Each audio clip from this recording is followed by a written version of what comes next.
When our communities are under attack, what do we do? Stand up, fight back. One more time. When our communities are under attack, what do we do? Stand up, fight back. When our communities are under attack, what do we do? Stand up, fight back. When our communities are under attack, what do we do? Stand up, fight back. All right. Now let's have the CASA team come up real quick. Todos somos Kilmar. Todos somos Kilmar. Todos somos Kilmar. Todos somos Kilmar. Todos somos Kilmar. Todos somos Kilmar. Todos somos Kilmar. Todos somos Kilmar. Todos somos Kilmar. Todos somos Kilmar. Todos somos Kilmar.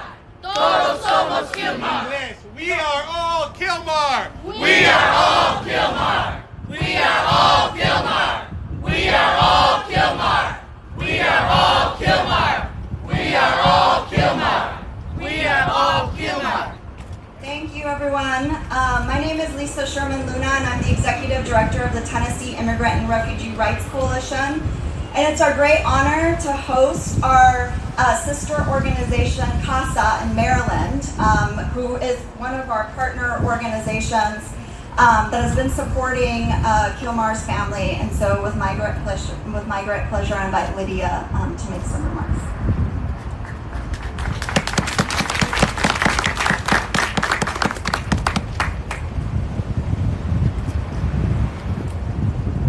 Good morning. My name is Lydia Walter Rodriguez, and I am the Chief of Community Organizing and Leadership Development with CASA. CASA is a member-led, nationwide organization that fights alongside our grassroots members who are Black, Indigenous, Afro-descendant, Latino, and immigrant families, including families like Kilmar, who are continuing to fight to be reunited with their loved ones. In this moment, there are thousands of Kilmars fighting today to be reunited, and that is a shame. It is a shame that we have to be here today again. And now in Nashville, we are outraged that this fight continues. 3 months, more than 3 months, Kilmar's family has been fighting. And now we find ourselves in this fight again in Nashville. But we are not just outraged. We are welcomed with love.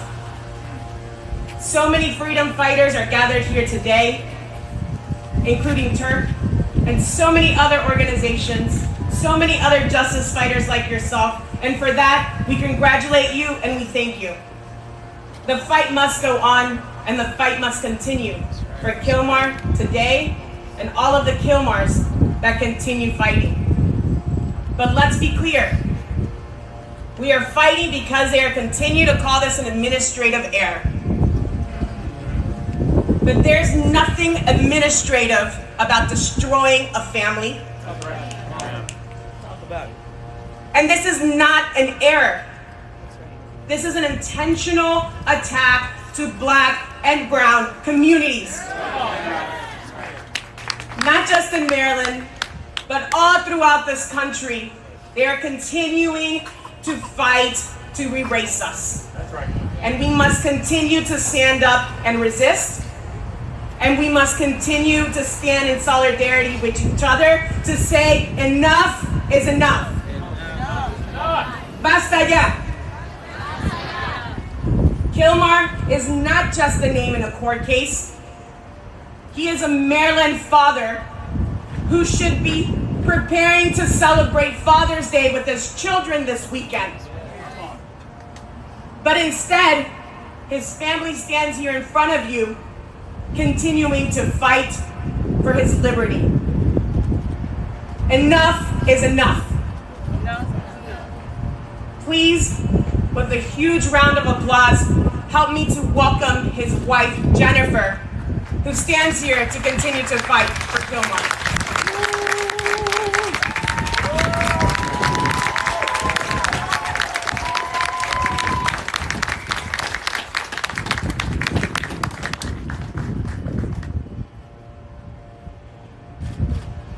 Yesterday marked exactly been 3 months since the administration abducted and disappeared my husband and separated him from our family.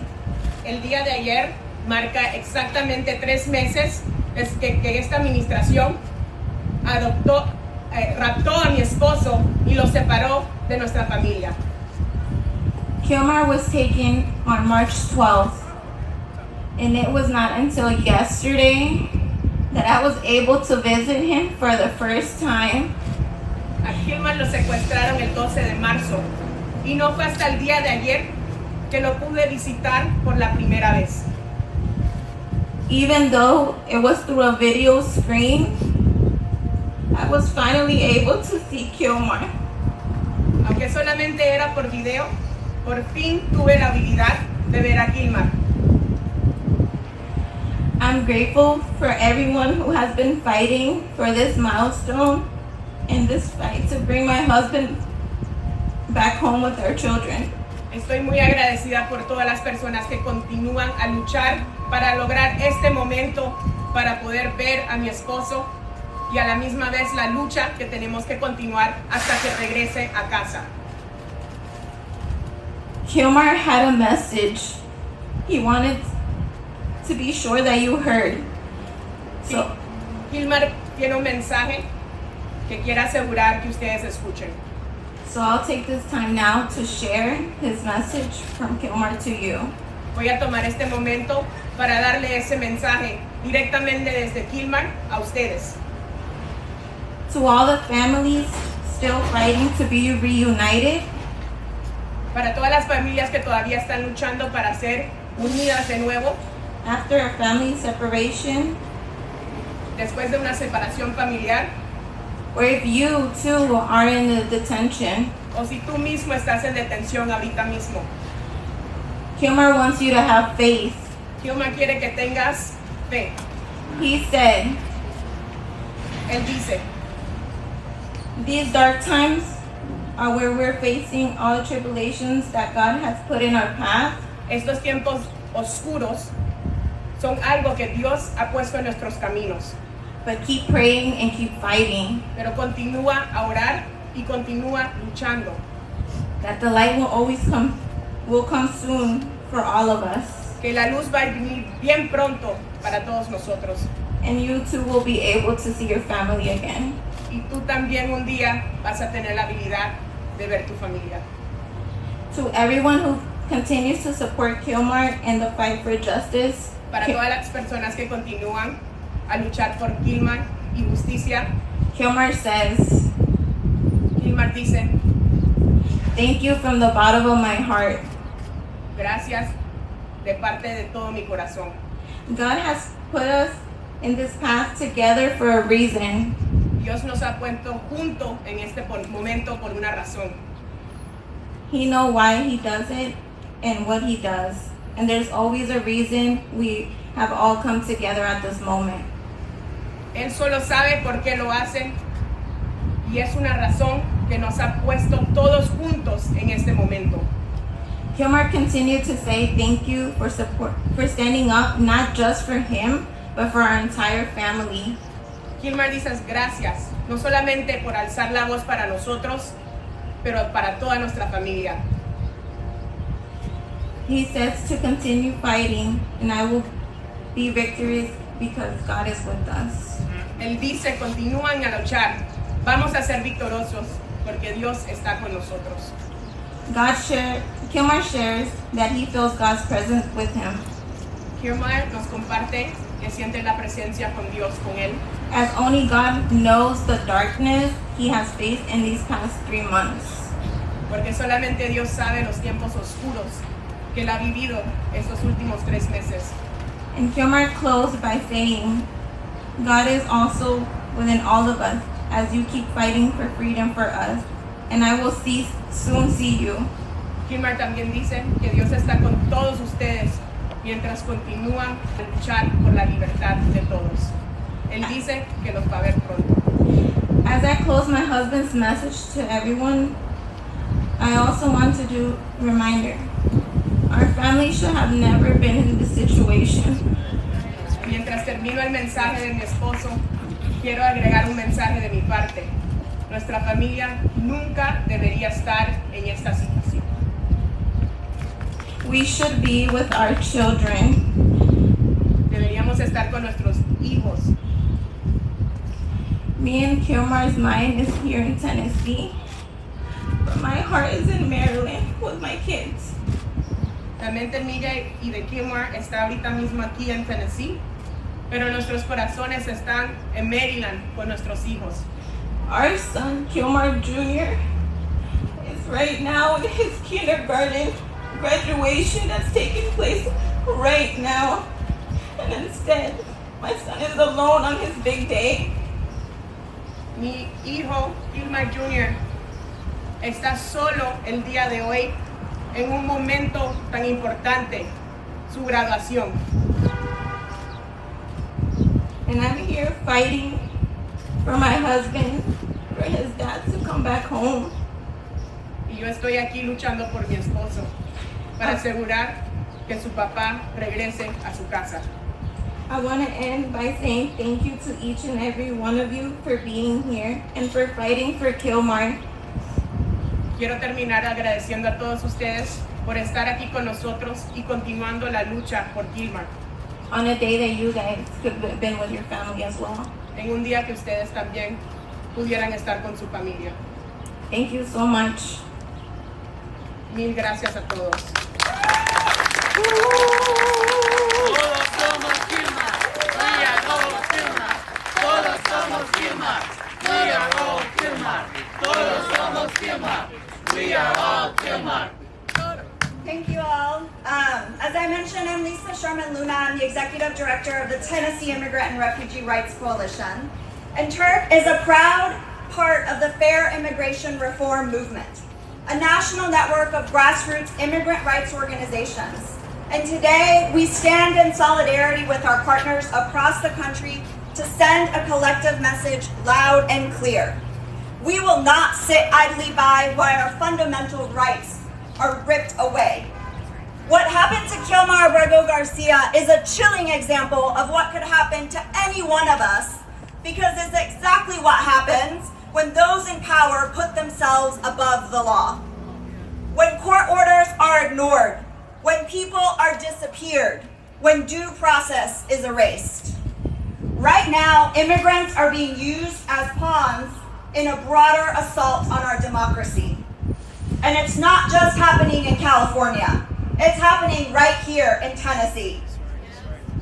In early May, ICE, with support from the Tennessee Highway Patrol, conducted a dragnet operation in the heart of Nashville's most diverse community, stopping people for minor traffic infractions and turning them over to ICE simply for driving while brown.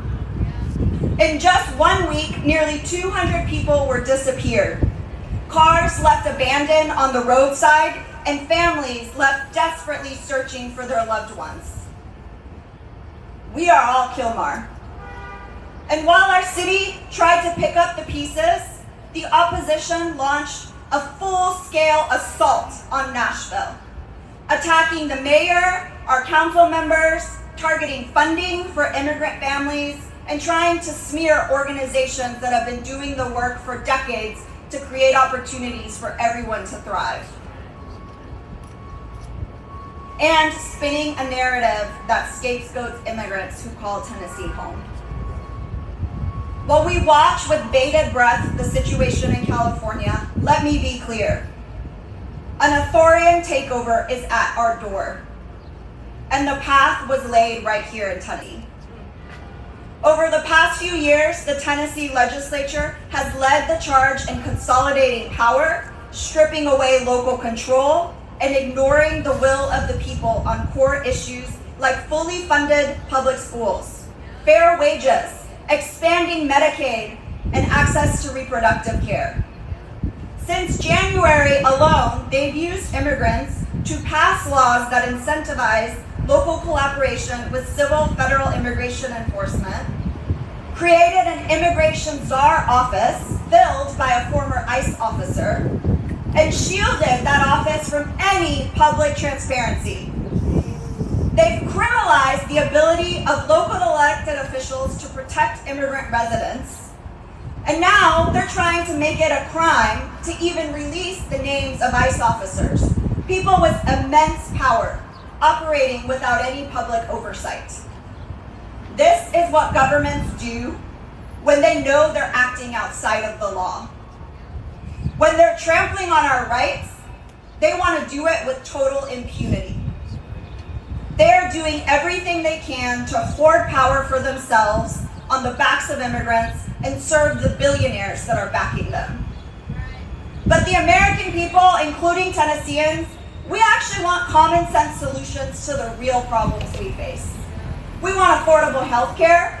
We want good paying jobs. We want a government that prioritizes our needs instead of tax breaks for the wealthy and corporations. We want fully funded public schools. We do not want fear. We do not want chaos. We do not want lawlessness. And we do not want authoritarian takeovers.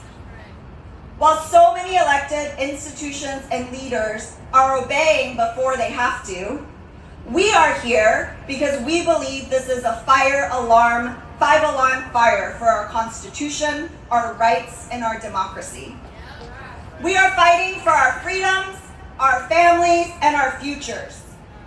We are fighting for a future where no one is ripped off the street or from their car and sent to foreign prisons without due process. A future where everyone has equal access to justice. A future where every child can attend a fully funded public school no matter their immigration status. A future where elected leaders aren't punished or arrested for standing up for their constituents. A future where all workers have equal protection and a living wage. And a future where everyone, black or white, rich or poor, documented or not, has the freedom to live and thrive in our communities, no exceptions. This is the future we believe in, and this is the fight we are committed to. And together, we will build it.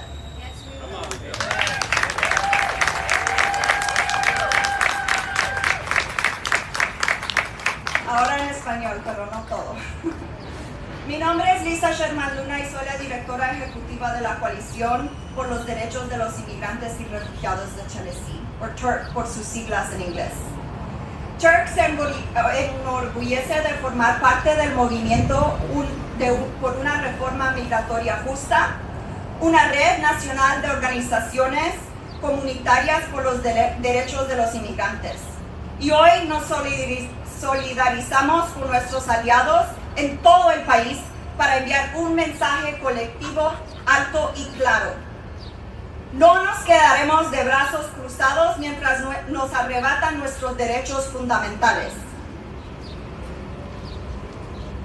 Estamos aquí porque creemos que esto es una alarma para nuestra Constitución, nuestros derechos y nuestra democracia.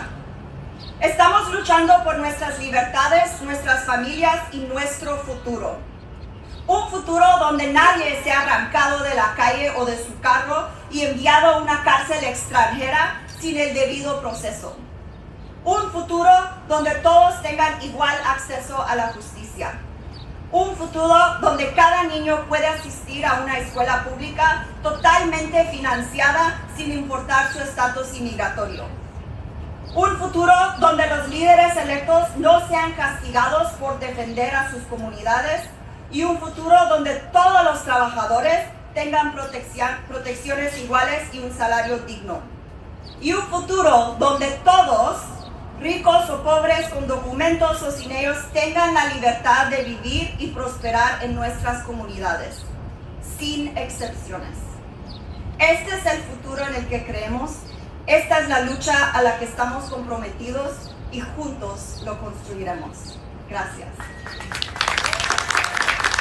Y es mi honor representar a la concejal Terry Bowe de Nashville. It's my honor to present Terry Bowe, our council member in Nashville. Thank you so much, Lisa. Good morning, everyone. Thank you for joining us today. Your presence gives me so much hope and encouragement. My name is Terry Bowe, and I'm so honored to be the District 17 Metro Council member, and I also serve as the chair of the Immigrant Caucus right here in Nashville, Tennessee. We are here because our communities, immigrant communities, Black and brown communities, are under attack. Not because we've done anything wrong, but because we've done something powerful. We've stood up, we've spoken out, and we are demanding justice. When we rise up, a loud, angry minority in power pushes back. They're using a tired and dangerous playbook, and one that has harmed us for generations. They have scapegoated our immigrant neighbors, they have twisted the truth, they continue to incite fear, all to justify actions that are illegal, immoral, and deeply un-American. They know the power of our movements. They know the strength of our coalitions. They make false claims about our communities and the pro-immigrant policies we fought so hard to put in place. Not because they care about safety, but because they care about control. This is not just about one policy. This is not about an agenda. The Tennessee State Legislature has already stripped Tennessee cities of the right to take care of our people. From banning sanctuary policies, to restricting wages, and to blocking worker protections. And now, once again, they're trying to grab even more power, taking it away from local governments and putting it in the hands of the few who do not represent our full humanity. We cannot allow that, and we will not comply in advance. This is our moment. Cities must fight back, and we must fight like hell. Because what we're seeing in Tennessee is happening all over this country. And the only way we are going to win is together, with courage, with clarity, and with conviction. When you look back at this time, this fight, where will you see yourself? Will you be standing with the people, or will you be standing with abusive power? There's a quote that has been staying with me for many weeks. If you are neutral in situations of injustice, you have chosen the side of the oppressor. That hits deep, because in action, silence is not neutral. It is betrayal, it is abandonment. When people have power to help, but choose comfort, fear, or apathy instead, the result is the same, suffering. That is what Kilmar's family is experiencing right now, suffering. That is what all of our families here who have had someone who has been detained, they are suffering. And because of that, we as a community are suffering. But here's the good news. We can choose differently. We are choosing differently. We are showing up, we are standing up, and we are speaking truth in a place that often tries to silence it. So let's not forget, the freedoms we enjoy now were not gifted to us. They were fought for. They were sacrificed for.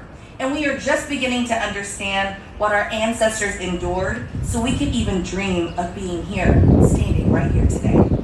It is now our turn to carry the torch forward. And so yes, we stand with Kilmar, we stand with Jennifer, we stand with Kilmar's family, we stand with immigrant communities, and we stand for truth. And we will not back down. Thank you so much.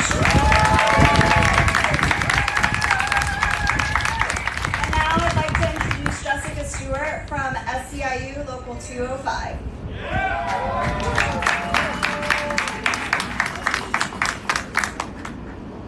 Good morning, my name is Jessica Stewart. I'm president of SCIU Local 205. I'm proud to be part of the labor movement because when it comes down to it, we are the biggest obstacle standing in the way of a racist, anti-worker, anti-democratic agenda. That's why I'm here today, because we won't back down when our communities are under attack.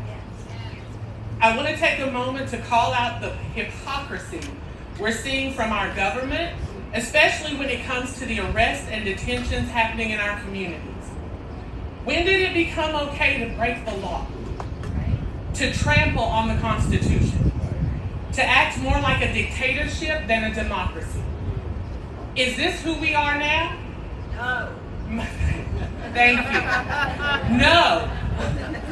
My colleague, SEIU California and USWW President David Huerta, was just released from federal custody after 3 nights of detention. We're relieved he's home and with his family, but he never should have been taken in the first place. That's right. David is a father, a union leader, and someone who spent his life fighting for working people. He was arrested for showing up at an ICE raid to stand with immigrant workers. That should never be a crime in America. That's right. That's right. Everyone in this country should feel safe using their voice. But ICE's actions going after workers and union leaders are about fear, about control, about silencing anyone who dares to speak up. We know the names and faces of Kilmar Garcia and David Huerta. But what about the countless people whose names we don't know? What about the ones who were disappeared and didn't leave anyone behind to fight for them? This isn't just about them. It's about whole communities being terrorized. These military-style ICE raids are happening all over the country. They are violent, they are unnecessary, and they are mostly targeting Black, brown, and ABI. We have to say enough. We have to stand together, shoulder to shoulder, and fight for a country where all working people are safe, at home, at work, and in our neighborhoods. This is about the kind of country we want to be. Do we want to be a place that punishes people for speaking out? No. Or do we want to be a place that protects each other and fights back against injustice? Yes. I've been part of this union for more than 20 years. I know what it means to stand up when it's hard. And I know we won't back down. Let's keep fighting together. Thank you. Now it's my great pleasure to welcome Vonda McDaniel, who runs the Central Labor Council of Nashville and Middle Tennessee. Thank you, Lisa. I stand before you today as a worker, a representative of working people, and as someone who refuses to be silent while justice is being distorted right here in our community. We are here to demand accountability, to defend the rights of Kilmar Abrego Garcia, who will appear in Nashville in federal court today. He has been unfairly charged because this government is determined to cover up its own misconduct, fear, distraction, and scapegoating. Let's talk about the facts for a minute. In March, the federal government admitted to an administrative error that unlawfully deported Kilmar to El Salvador. In April, the United States Supreme Court affirmed a district court ordering compelling Kilmar to return and be treated as if he had never wrongfully been deported. But instead, their mistake, the government did what it does best. It retaliated. In May, with no public transparency, the federal government went before a grand jury and cooked up an indictment accusing Kilmar of human smuggling over a nearly 10-year period of time. And then, knowing the public perception is a weapon, they added the most damning and inflammatory accusations possible.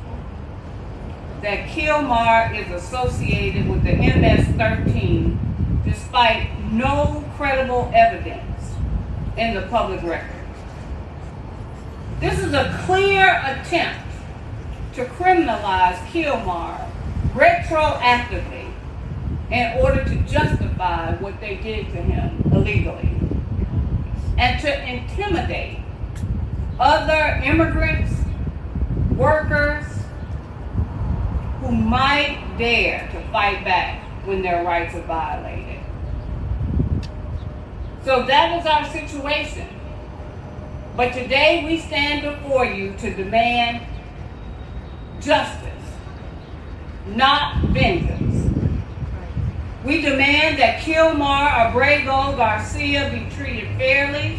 We demand that the government drop politically motivated charges with no clear evidentiary basis. And we demand an end to the use of fear and false accusations to silence immigrants, workers, and families who deserve dignity and due process, not deportation and defamation. Let this Friday be a reckoning. We are watching. We are organized, and we will not let this case quietly disappear in the shadows of a courtroom. Justice for Kilmar, justice for all of us. That is our demand today. Thank you. And our last speaker is Tequila Johnson from the Equity Alliance.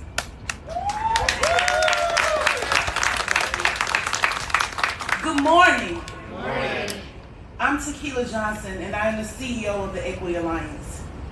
And we stand here today in Tennessee, soil soaked with the blood of my ancestors.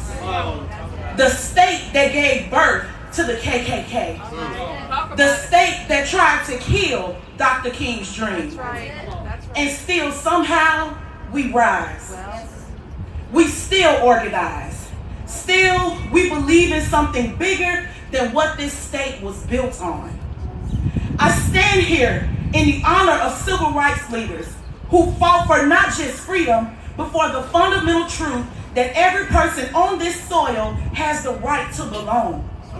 The right to a quality education and access to the so-called American dream. Leaders like Thurgood Marshall, who argued for equal protection under the law. Leaders like Constance Baker Martin, who opened the doors of the courtroom that shut those out of justice. Leaders like Dr. Martin Luther King Jr., who reminded us that citizenship without dignity is a lie. Their fight for birthright citizenship for a true multiracial democracy wasn't about paperwork, it was about humanity. And I carry that legacy forward, knowing that this fight belongs to each and every one of us, white, black, gay, queer, Christian, Jew, and Gentile. We stand together. That's right. I'm here because when I see immigrant families under attack, something deep within my soul aches. Because I felt the weight of being seen as a problem and not a person. Because I know what it means to be torn from your family, not just physically, but emotionally, economically, spiritually, and legally.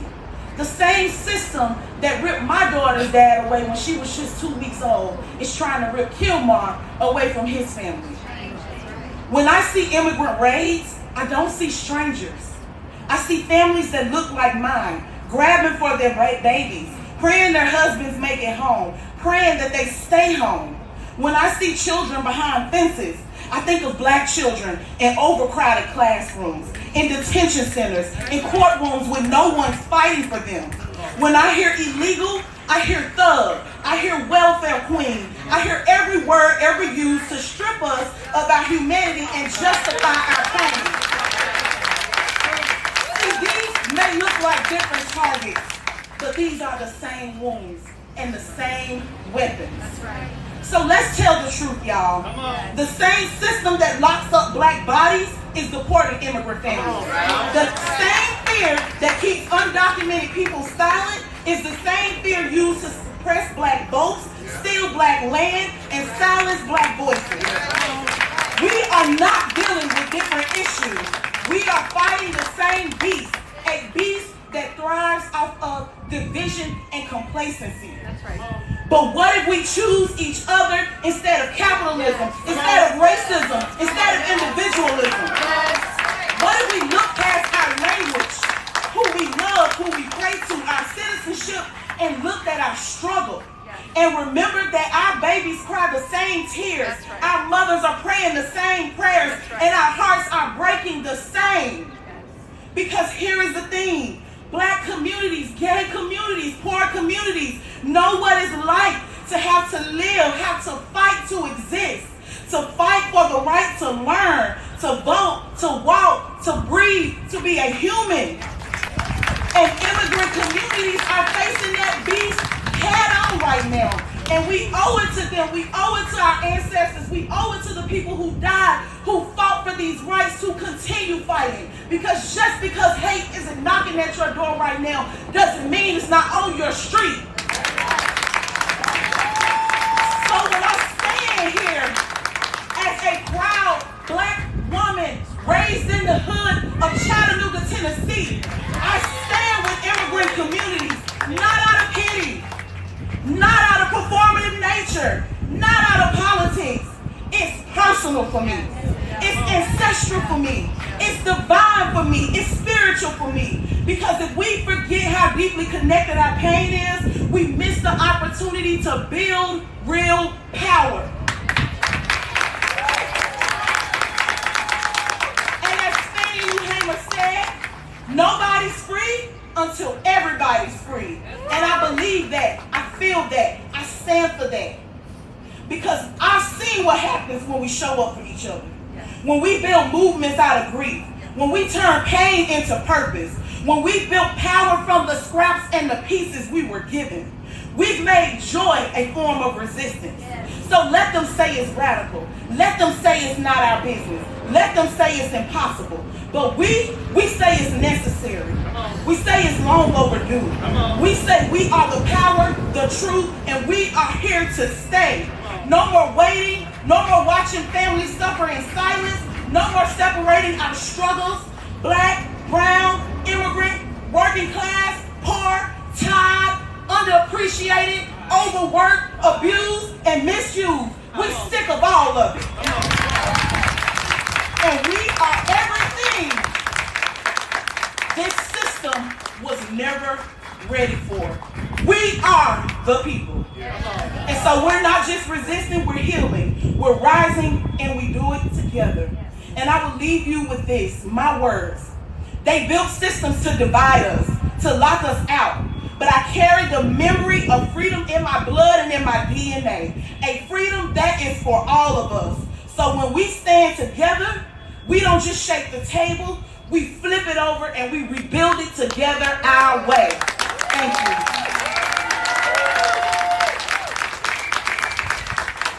Who's right?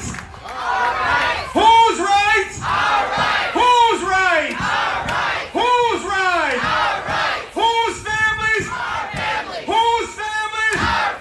Whose families? Whose families? Whose kids? Whose kids?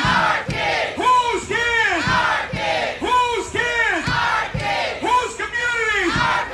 Whose communities? Whose communities? Whose communities? What's up, Nashville?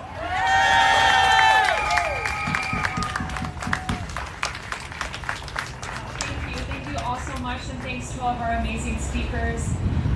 Like we mentioned at the beginning, you should all have a white ribbon. And now, as we're going to conclude this amazing press conference, after hearing some amazing words from our community leaders, we're going to ask that you grab that ribbon and we're going to tie it to one of the fence posts. And I'm going to bring Pastor Travis over here once again to kind of ground us in what that might mean. We chose white ribbons for solidarity and peace. And I think I'm going to ask that you tie 3 knots to keep those tight on those fence posts. And as you tie each knot, really ground yourself in the intention of being here today, why you chose to be here with us today. And I'm going to pass it to Pastor Travis.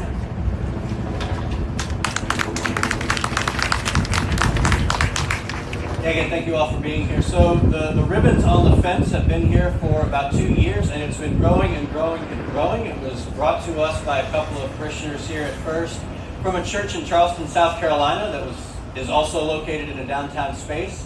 And people from literally all over the world have contributed to prayers that keep standing witness to what they pray for. We don't know, but God knows, and so we trust that those prayers lifted, our prayers heard, and so I invite you anywhere along this fence line to participate in this growing community of prayer, trusting that God hears it today and always.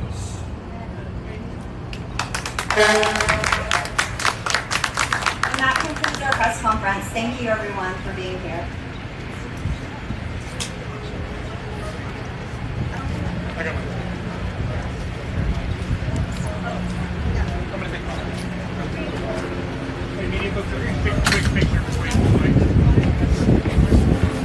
If I can do a quick photo before people pull the mics, that'd be great.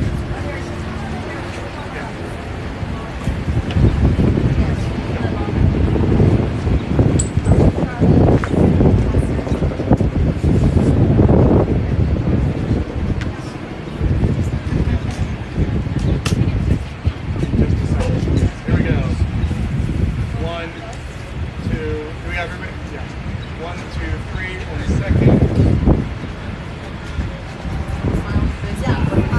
Smile first. Come on, Isabel. We're going to smile first, and then we're going to do left hand power fist second. All right? Oh no. Smile first. Let's do that. Smile first. 1, 2, 3. Okay, second one. I learned this from tequila. We're going to lock arms. Everybody lock up. No smiles. Stay serious. 1, 2, 3. Thank you.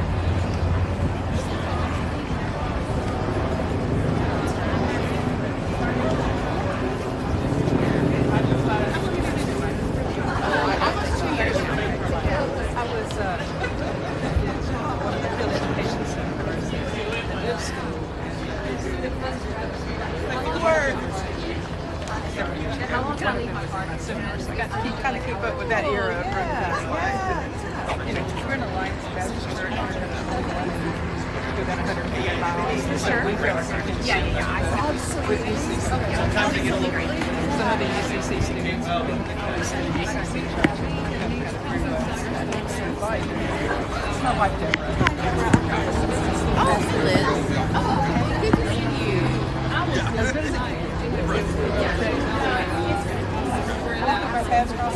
I I hope that they will. It's a good thing. I'm same.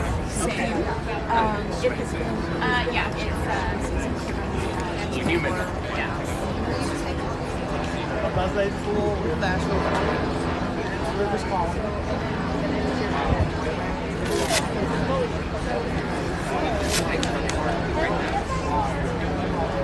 Yeah, that's good. Just looking at those.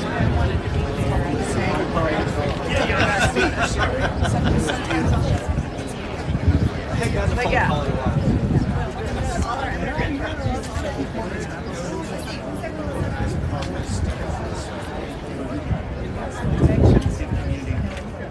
I appreciate that. Smiling and serious. Serious.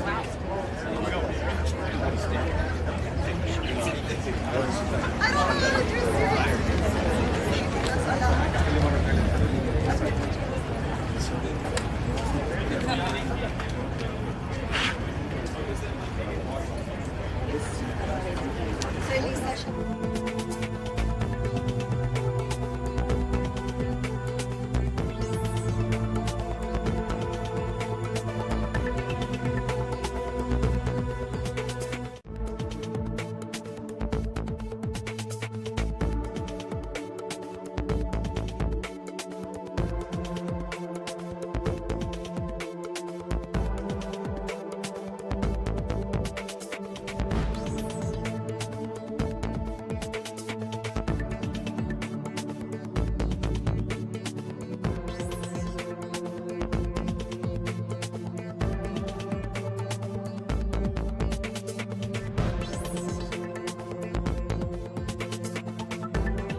everybody. Thank you so much for being here today. Thank you to the press media. Thank you to members of the community who are here joining us in this moment.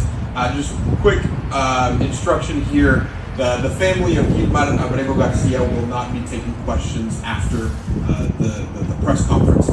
However, the other speakers will be available immediately after to take questions. Thank you all so much, and we'll go ahead and kick things off.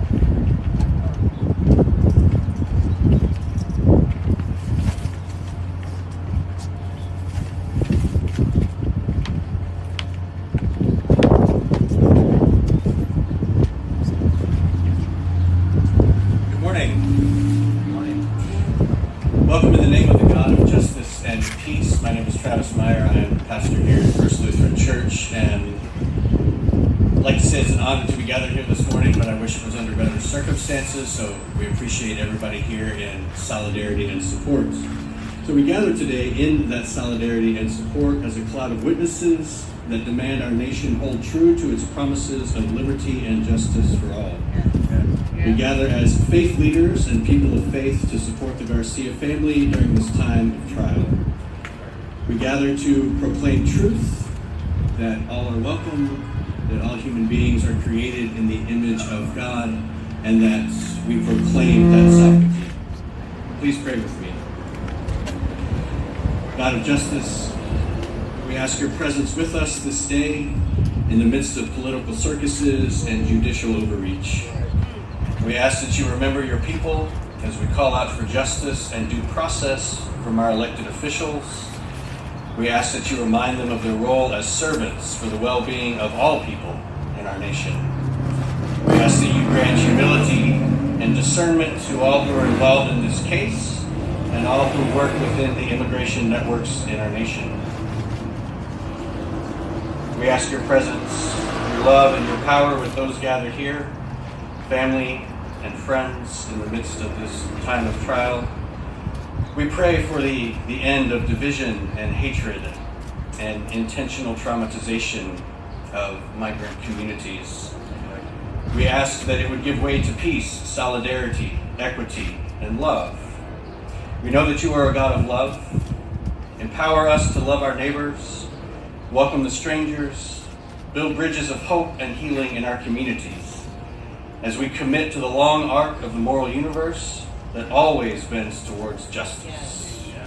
In your mighty name we pray. Amen. Amen. All right, we're gonna just get some energy here. We're gonna do two chants. So the first one is gonna be led by the Turk team. The second one is gonna be led by the Casa team. So the first one is, when our communities are under attack, what do we do? Stand up, fight back. One more time. When our communities are under attack, what do we do? Stand up, fight back. When our communities are under attack, what do we do? Stand up, fight back. When our communities are under attack, what do we do? Stand up, fight back. All right. Now let's have the Casa team come up real quick. Todos somos Kilmar. Todos somos Kilmar. Todos somos Kilmar. Todos somos Kilmar.